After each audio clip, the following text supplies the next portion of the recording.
In this video, we're going to take a look at the Bevel tool.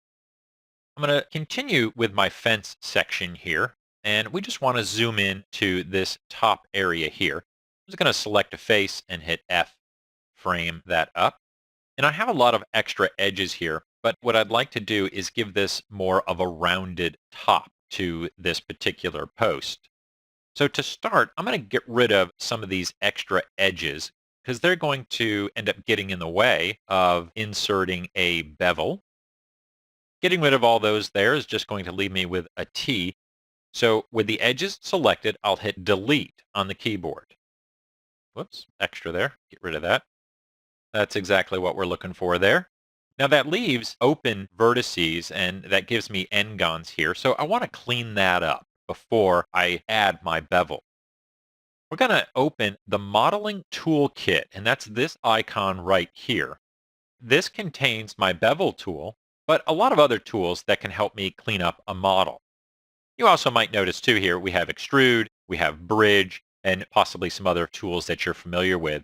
The toolkit condenses all of those into one nice area. What I'm after here first, though, is Target Weld.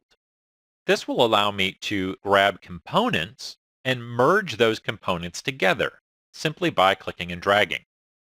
I'm going to switch to vertex mode and grab all these extra vertices and drag them to the closest corner. That welds that. And let's grab the rest of these and weld them as well. And it's nice because the weld is interactive and it shows us exactly what it's going to weld to. And let's grab this one here. Drag it over. And we just got these two here. We'll bring these to this corner as well. And this last vertex here. All right, now I'll hit Q, which will just get me back to select mode. And I'm going to select these two edges here. Let's just raise these up. And this is going to be the height of the bevel. So with those edges selected, I could now add a bevel to the top of this. So we'll go back into our modeling toolkit. I'll choose bevel. And that gives me a bevel there. It looks like I have some extra edges. We'll take care of those in a second. But let's add some extra segments. And we're going to add 6 segments there. You can see how that rounds out pretty nicely. I'm going to switch over to the attribute editor so that I can actually see all of the tool options here for my bevel. I'm going to grab the fraction and bring this down so that it rounds out to achieve the effect that I want. So actually I'm raising that up there from 0.5 to 0.817. And now I get a nice cap at the top of my post.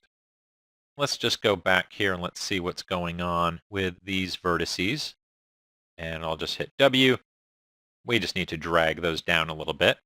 And what I'll do, just to keep this nice and clean, is I'm going to hit V to snap to point. You can see that that highlights there. And I'll grab just the Y-axis and drag it to the vertex I want it to snap to, which is this guy right here, just to make that look a little neater. Now, as I did that, I can also see that I've got another n-gon, a couple of them. This guy right here. Ugly, don't want that. So I'll switch back over to my modeling toolkit here. And I'm going to grab the multi-cut tool, which will allow me to cut faces. So I can click on this first face here and then jump over to the other side. And it will create a cut in between those vertices that I selected. And to complete the tool, I'll just hit the right mouse button. And that gives me a nice subdivision there and changes those n-gons into quads. Wrap up the other side there as well. So that gives me a nice bevel there. Let's go down, and again, I'm going to select a face here and just frame that up. Let's add a bevel to the bottom of our post here, right along this edge loop. So once again, I'll select edges, and I'll choose bevel. Again, we can increase the number of segments to make it look more rounded. We can also modify that fraction, which is going to either tighten the bevel or expand it out. We could increase this value, but then it will hop over adjacent faces, and that's going to ruin our geometry there. So I can type a value in there, but we'll get overlapping, and that just gets messy. So I'll just leave that at 1. Now what I can also do is this option right here, this auto fit, I'm going to turn that off and then drag the roundness down. And you can see instead of having it round out, it now concaves and goes into the model. So I can kind of invert my bevel and get a very different look to my model.